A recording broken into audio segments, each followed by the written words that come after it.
أعوذ بالله من الشيطان الرجيم.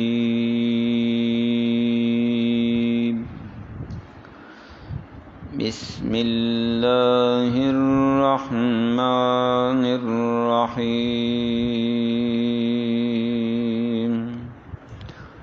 في بيوت أذن الله أن ترفع ويذكر فيها اسمه يسبح له فيها بالغدو والآصال.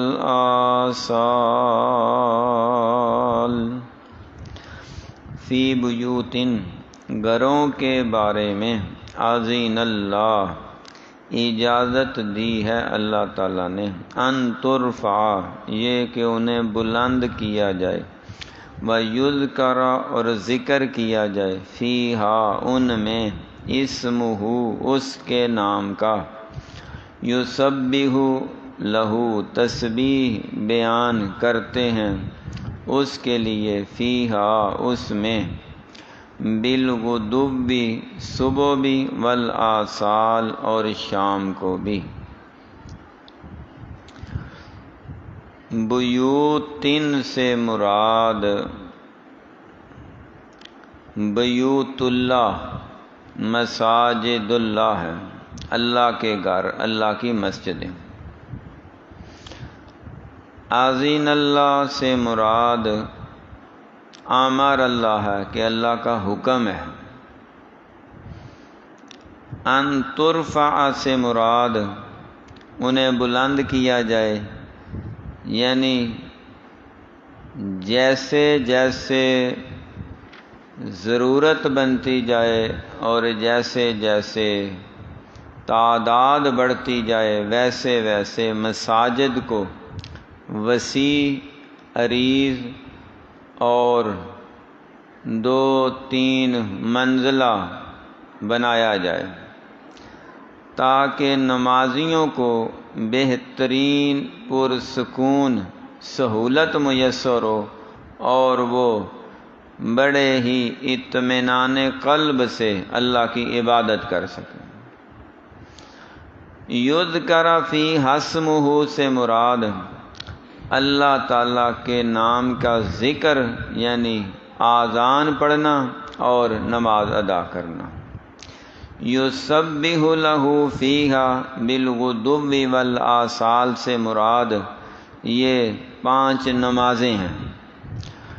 غدو سے مراد دن کی نمازیں ہیں، ظہر عصر. آصال سے مراد رات کی نمازیں ہیں، یعنی سورج غروب ہونے کے بعد، مغرب، عشاء اور فجر.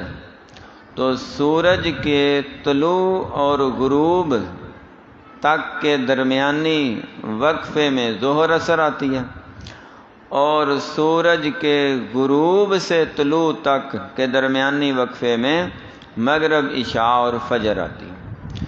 تو یہاں 5 نمازوں کا اشارتاً ذکر ہے.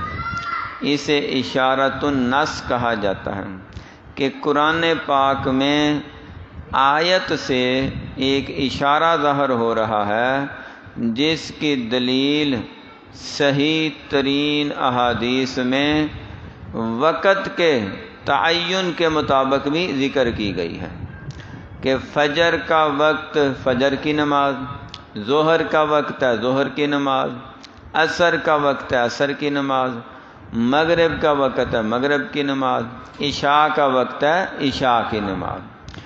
تو قرآن پاک میں بھی آیت ہے، ان الصلاۃ کانت علی المؤمنین کتابا موقوتا، کہ مومنوں پر نماز جو ہے نا یہ بر وقت فرض کی گئی ہے. تو بر وقت کا معنی حدیث میں جو آیا ہے وہ پریکٹیکلی طور پہ آقا علیہ السلام نے کر کے دکھایا اور صحابہ کرام نے عمل کیا زندگی بھر. وہی تعلیم امت کو دی ہے کہ نبی پاک صلی اللہ علیہ وسلم نماز کا وقت شروع ہونے کو اول وقت کہا کرتے تھے، اور اول وقت میں ہی نماز ادا کرنے کو پسند فرماتے تھے، سوائے عشاء کی نماز کے۔ تو عشاء کی نماز آقا علیہ السلام تھوڑا دیر سے پڑھنے کو پسند فرماتے تھے، اور باقی نمازیں اول وقت میں پڑھنے کو پسند فرماتے۔ تو 5 وقت کی نمازیں عملی طور پر مدینہ شریف میں باقاعدہ باجماعت ادا کی گئی، اور اقیم الصلاۃ نماز قائم کرنے کا جو صحیح بہترین طریقہ تھا وہ آپ نے اپنی زندگی میں کر کے دکھایا ہے۔ کوئی ایسا مسلمان نہیں تھا جو نبی پاک صلی اللہ علیہ وسلم کے زمانہ اقدس میں اذان ہو جائے تو نماز سے پیچھے رہے، سوائے منافقوں کے، سوائے یہودیوں کے، اور سوائے مشرکین کے۔ تو صحابہ اکرام فرماتے ہیں جب اذان ہو جاتی تو سب مسلمان مسجد میں آ جاتے، تو جو پیچھے رہ جاتا ہم اس کے بارے میں یہ حکم لگایا کرتے، یا وہ یہودی ہے، یا وہ عیسائی ہے، یا وہ مشرک ہے، کافر ہے، غیر مسلم ہے، یا پھر کلمہ پڑھ کے بھی منافق ہے۔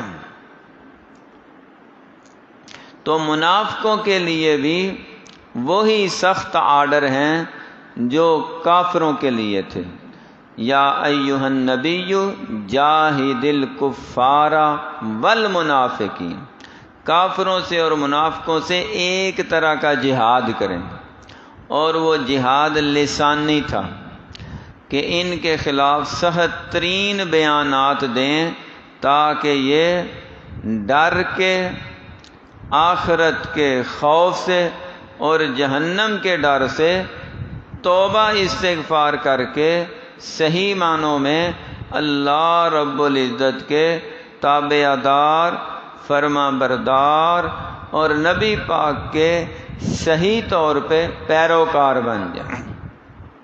تو امتی کا معنی یہ ہے کہ وہ اپنے پیغمبر کے ہر حکم پہ عمل کرے اور ہر منع کردہ چیز سے باز آ جائے۔ تو مساجد کا یہاں ذکر ہوا، اور مساجد میں تسبیحات کا ذکر ہوا، اور پھر تسبیح بھی اللہ تعالیٰ کی ہے، غیر اللہ کی نہیں۔ پھر وقت کا تعین ہوا، خصوصاً صبح و شام کا، صبح و شام کے اسپیشل اذکار بتائے گئے ہیں، ان کے فضائل ہیں، ان کی بڑی برکات ہیں، بڑی حفاظت ہے۔ تو یہ اس ایک آیت میں کئی ایک چیزیں اللہ تعالیٰ نے بیان فرما دی، اجازت دی ہے، یعنی حکم دیا ہے کہ مسجدوں کو بہترین، بلند و بالا، شاندار، خوبصورت اور اعلیٰ ترین، عرفہ ترین، پرکشش بنایا جائے، تاکہ عبادت گاہ میں آنے والا وہ ہر لحاظ سے سکون مہیا ہو اس کو۔ تو مسجد میں اگر، عبادت گاہ میں اگر صفیں ٹھیک نہیں اور فرش پلین نہیں، کچی جگہ ہے، روڑے ہیں، پتھر ہیں، تو نماز پڑھنے میں کیا ہوگی؟ پرابلم ہوگی۔ تو توجہ اسی طرف رہے گی کہ میں ان اینٹوں، روڑوں اور کانٹوں سے بچ جاؤں، نماز میں توجہ نہیں ہوگی۔ اور اگر زمین کے اوپر آرام دہ چیز، کپڑا، کلین، کارپیٹ، صفیں بچھائی گئی ہیں، لیکن ارد گرد کا ماحول وہ مناسب نہیں، گرمیوں میں، سردیوں میں، تو پھر بھی توجہ ادھر رہے گی۔ سخت ترین گرمی میں پسینے سے بندہ شرابور ہو اور کام سے، کاروبار سے، دکان سے، محنت مزدوری سے ظہر عصر کا وقت ہو اور وہ مسجد میں نماز کے لیے آئے تو کپڑوں سے پسینے کی سمیل آ رہی ہو تو توجہ نماز میں نہیں رہے گی، دوسروں کی توجہ بھی ہٹ جائے گی۔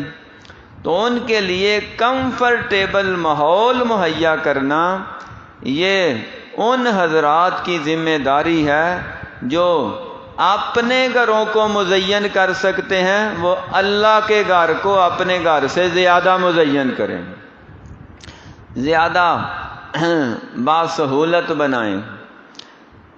تو وہاں پنکھے کا انتظام ہوگا، اے سی کا انتظام ہوگا، تو پسینے کی سمیل نہیں آئے گی، دوسرے نمازی پریشان نہیں ہوں گے۔ پھر سردیوں کے اندر ایسا ماحول مہیا کیا جائے کہ سردی نہ لگے۔ تو جو بھی مسجد کے انتظامات میں حصہ لیتا ہے، جتنے لوگ نماز پڑھتے ہیں اس بندے کو ان نماز پڑھنے والوں کی نماز کا ثواب ملتا رہتا ہے۔ اب مثال کے طور پر یہ پنکھے چل رہے ہیں، اب لگانے والے ممکن ہے دنیا میں کچھ فوت بھی ہو گئے ہوں، لیکن ان کا صدقہ جاریہ چل رہا ہے، ثواب مل رہا ہے۔ اس طرح ہر وہ چیز، ہر وہ زمین کا ٹکڑا یا پھر کسی ایسی چیز کا حصہ جو مستقل اور پائیدار طور پہ اللہ کے گھر عبادت گاہ میں نمازیوں کی سہولت کا سبب بن رہی ہے، جس نے وہ انتظام کیا ہے، جب تک وہ چیز اس جگہ کام کر رہی ہے نا، اس کو ثواب ملتا جا رہا ہے۔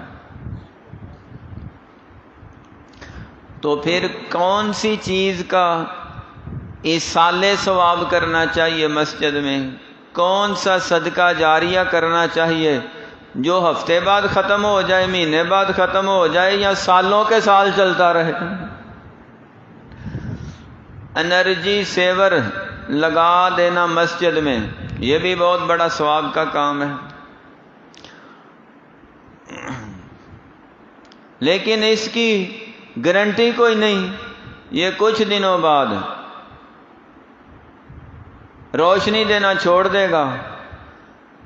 تو اس کی بجائے اگر ہم کسی بہترین فانوس کا انتظام کر دیں جس کی گارنٹی بھی ہو اور سال ہا سال تک وہ چلنے والا بھی ہو، جب تک وہ روشنی دیتا رہے گا نمازی نماز پڑھتے رہیں گے، قرآن پڑھنے والے تلاوت کرتے رہیں گے اور تسبیحات پڑھنے والے تسبیحات پڑھتے رہیں گے، وہ لگانے والے کو ثواب ملتا رہے گا۔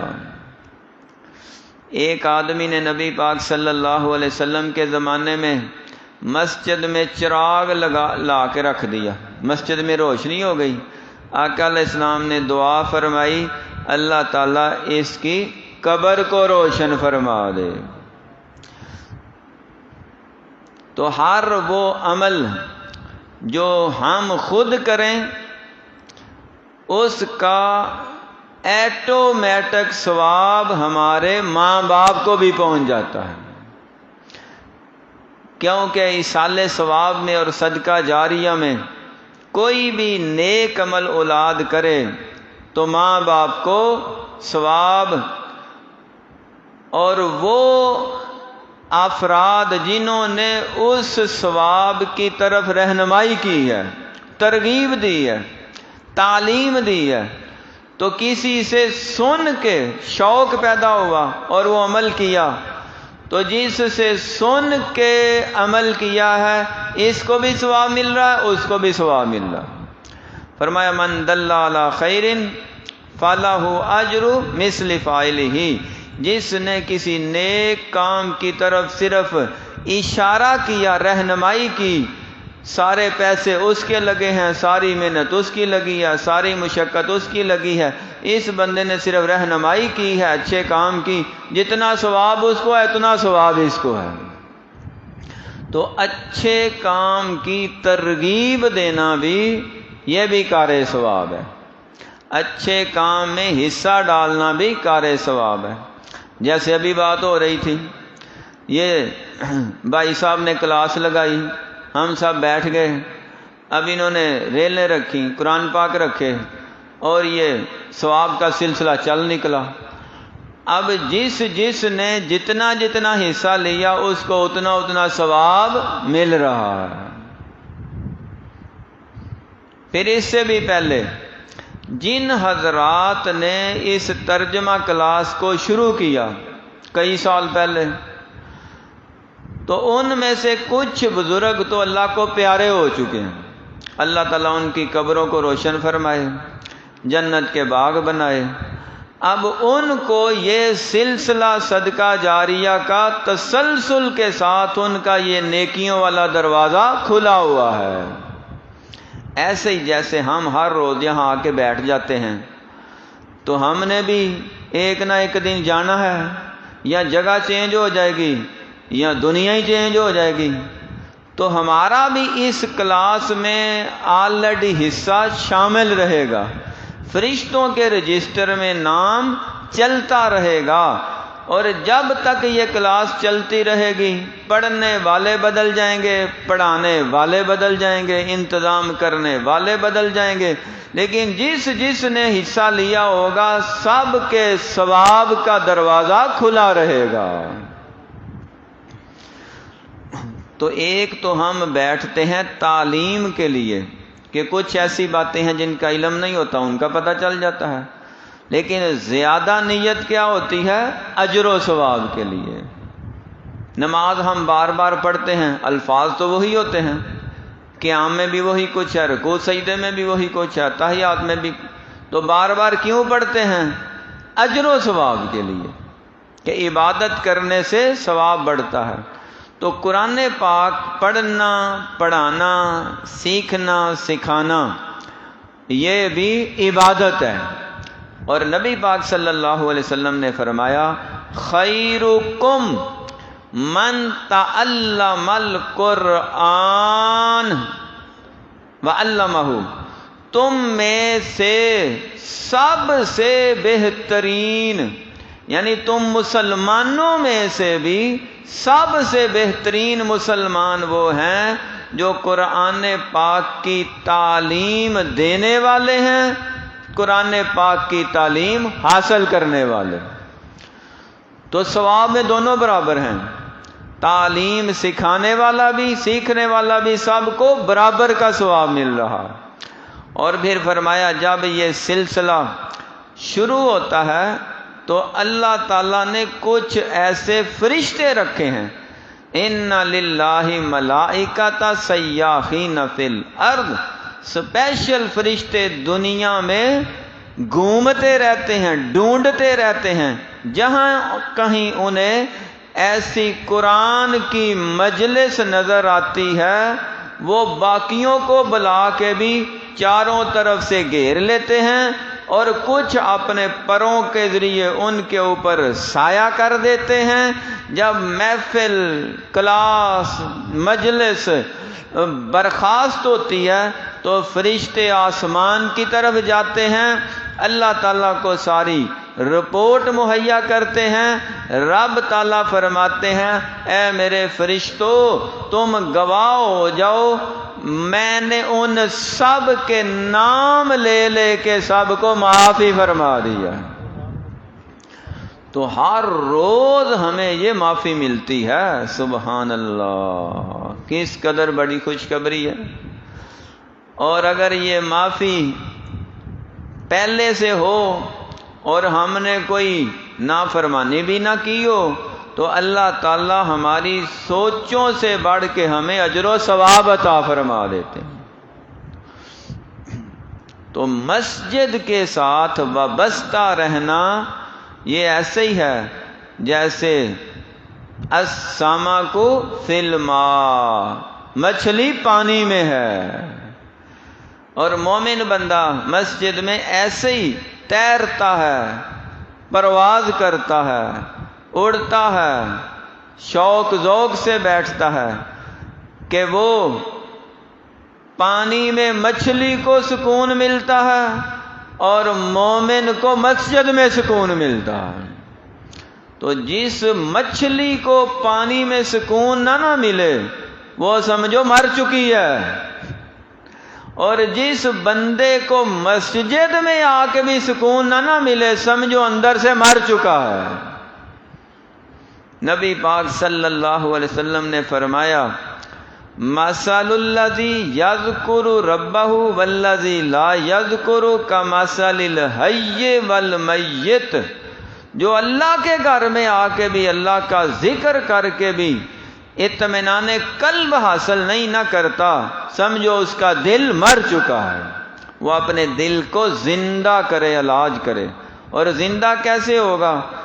یذکر فیہ اسمہ، اللہ کے نام کو بار بار ذکر کرنے سے، دل کو پالش کرنے سے، اس کو ریگ مار کرنے سے، اور اس کا زنگ اتارنے سے۔ تو زنگ کیسے اترے گا؟ مثال دی نبی پاک صلی اللہ علیہ وسلم نے، لوہے کو زنگ لگ جاتا ہے تو اس کا زنگ اتارا جاتا ہے، دلوں کو بھی زنگ لگ جاتا ہے، دلوں کا زنگ اتارا جاتا ہے۔ لوہے کا زنگ کیسے اترتا ہے؟ ایک ہی جگہ سے بار بار رگڑتے ہیں،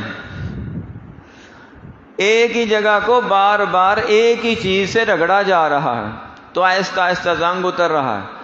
ایسے ہی ایک ہی لفظ کو بار بار دل کے اوپر رگڑا جائے نا تو دل کی صفائی ہوتی ہے۔ اور وہ لفظ کیا ہے؟ خود آقا علیہ السلام نے فرمایا 33 بار سبحان اللہ سبحان اللہ سبحان اللہ سبحان اللہ سبحان، مست ہو جائے بندہ۔ اور ذکر اللہ کرتے ہوئے اگر توجہ غیر اللہ کی طرف ہے نا تو پھر بھی محبت للہ حاصل نہیں ہو سکتی۔ ہم جیسے ذکر کر رہے ہیں سبحان اللہ الحمدللہ اور ساتھ لیٹیں گن رہے ہیں اللہ اکبر، بندے گن رہے ہیں کیڑا آیا کیڑا نہیں آیا، تو یہ کون سا ذکر ہے؟ ذکر اللہ کرتے ہوئے آنکھوں کی، دل کی، دماغ کی توجہ بھی ان الفاظ کی طرح ہو جیسے نماز کے اندر ہوتی ہے، تو پھر دیکھو یہ ذکر اللہ بھی فائدہ دے گا، پھر وہ دل واش ہوگا، صفائی ہوگی۔ ایک ہی لفظ کو بار بار دہراؤ۔ حضور اکرم صلی اللہ علیہ وسلم خود فرمایا میں محمد الرسول اللہ صلی اللہ علیہ وسلم بھی ہر روز 70 مرتبہ سے لے کے 100 مرتبہ تک گن کے استغفر اللہ استغفر اللہ استغفر اللہ پڑھتا ہوں۔ اب اندازہ کرے حضور پاک کو کیا ضرورت تھی استغفر اللہ پڑھنے کی؟ تو تعلیم امت کو دی ہے کہ تمہیں بھی ہر روز 70 مرتبہ سے 100 مرتبہ تک استغفر اللہ پڑھنا چاہیے، تو دل صاف ہوگا۔ ایک ہی جگہ استغفر اللہ استغفر اللہ دل کو پتہ چلے دل صاف ہو رہا۔ دل نرم ہے کہ لوہا نرم ہے؟ دل نرم ہے تو گوشت کا ٹکڑا ہے، لوہا سخت ہے، وہ ریگ مار کرنے سے زنگ اتر گیا ہے، تو دل وہ کیوں نہیں صاف ہو رہا؟ وہ تو نرم ہے۔ تو جس کا دل صاف نہیں نہ ہو رہا وہ اپنے ذکر کرنے پہ غور کرے، میرا ریگ مار ہی صحیح نہیں ہے، ذکر کا طریقہ صحیح نہیں ہے۔ صبح و شام کے اذکار بہترین ذریعہ ہے دلوں کو صاف کرنے کا، جسموں کی حفاظت کا، ایمان کی حفاظت کا، اپنے گھر بار کاروبار کی، آل اولاد کی حفاظت کا۔ تو حدیث میں وہ وظائف آئے ہیں، کم از کم جو وظائف عام روٹین میں ہے، آسان ترین ہے، وہ تو اپنانے چاہیے کہ نہیں؟ آخری 3 صورتیں 3 بار، قل هو اللہ احد، فلق اور ناس، آیت الکرسی صبح و شام، پھر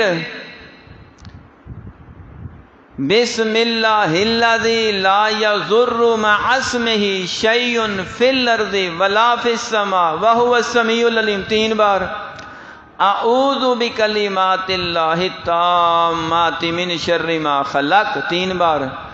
کچھ نہیں پڑھ سکتا تو کم از کم یہ 4 وظیفے تو پڑھ سکتا ہے کہ نہیں؟ پھر صبح و شام کے اذکار میں درود ابراہیمی بھی 10 بار درود ابراہیمی پڑھے، اللہ تعالیٰ کی طرف سے حفاظت بھی ہوگی، جان مال عزت آبرو ہر طرح کی گھر بار کی حفاظت ہوگی، اور اللہ برکت بھی دے گا، ہر شیطانی ہر نفسانی اور ہر طرح کی شرارتی شر سے بھی اللہ بچائیں گے، اور پھر انسان کے رزق میں، کاروبار میں، عمر میں اللہ برکت بھی عطا فرما دیں۔ اگر کچھ نہیں صبح و شام پڑھ سکتے تو کم از کم یہ 5 وظیفے لازمی پڑھیں۔ آیت الکرسی آخری 3 صورتیں 3 بار، اور پھر بسم اللہ الذی لا یضر، اعوذ بکلمات اللہ التامات، اور درود ابراہیم۔ اس کے ساتھ اور بھی وظائف ہیں، جیسے اللہم اجرنی من النار، آسان ترین ہے۔ تو ساتھ ساتھ آہستہ آہستہ فائدہ کیا ہوگا؟ 2-4 وظیفے شروع کرنے سے مزید 2-4 یاد کرنے کا شوق پیدا ہو جائے گا، اور ہو جاتے ہیں۔ یہ ہے قبولیت، یہ ہے ایمان، یہ ہے دل کا زنگ اترا ہے، اب دل رونق والا ہو گیا۔ وہ مزید کہہ رہا ہے کہ اور میرے اندر تراوت آئے، تازگی آئے، ایمان آئے، نورانیت آئے، روحانیت آئے، اور دل ایسا نورانی نور ہے، پورا قرآن اس میں جمع ہو جائے، بما آیات کے، سورتوں کے، سپاروں کے، الفاظ کے، ترجمے کے، تشریح کے، احادیث کا ذخیرہ جمع ہو جائے، دل ہے کہ اس کی نورانیت اور روحانیت بڑھتی جاتی ہے۔ اور جس کا دل بند ہو جائے نا، اسے پھر فاتحہ بھی یاد نہیں رہتی، قل هو اللہ کی توفیق نہیں ملتی، اسے کلمہ بھی نصیب نہیں ہوتا۔ بے نماز بندہ وہ کلمے سے بھی محروم ہو جاتا ہے، کیونکہ صبح سے شام تک اس نے دنیا میں رہنا ہے، اور شام سے رات سے صبح تک اس نے سوئے رہنا ہے۔ نہ وہ وضو کرتا ہے کہ کلمہ شہادت پڑھے، نہ وہ نماز پڑھتا ہے کہ کلمہ شہادت پڑھے، اسے کئی دن، مہینوں، سالوں تک کلمہ پڑھنے کی بھی توفیق نہیں ملتی، کلمے سے بھی جاتا رہتا ہے۔ یہ نماز کلمہ توحید و رسالت کی تجدید ہے۔ تو اس آیت میں اذان کے بارے میں کہا گیا ہے، مسجدوں کو صاف ستھرا رکھنے کے بارے میں، آباد کرنے کے بارے میں کہا گیا ہے، اور اللہ تعالیٰ کی تسبیحات خصوصاً صبح و شام زیادہ پڑھنے کے بارے میں کہا گیا ہے۔ اذان پڑھنے میں بھی حصہ لینا چاہیے، مسجد کی آباد کاری میں بھی حصہ لینا چاہیے، اللہ کی تسبیحات پڑھنے میں بھی، اور خصوصاً صبح و شام کے اذکار میں بھی۔ اللہ توفیق عطا فرمائے۔ فی بیوت اذن اللہ، مسجدوں کے بارے میں حکم ہے اللہ تعالیٰ کا، ان ترفع، یہ کہ انہیں بلند کیا جائے، وَيُذْكَرَ فِيهَا اسْمُهُ، اور ذکر کیا جائے مساجد میں اللہ کے نام کا، یسبح لہ فیہا، تسبیح بیان کی جائے اسی ذات کی ان مساجد میں، بالغدو والآصال، صبح اور شام۔ صدق اللہ العظیم۔ سبحانک اللہم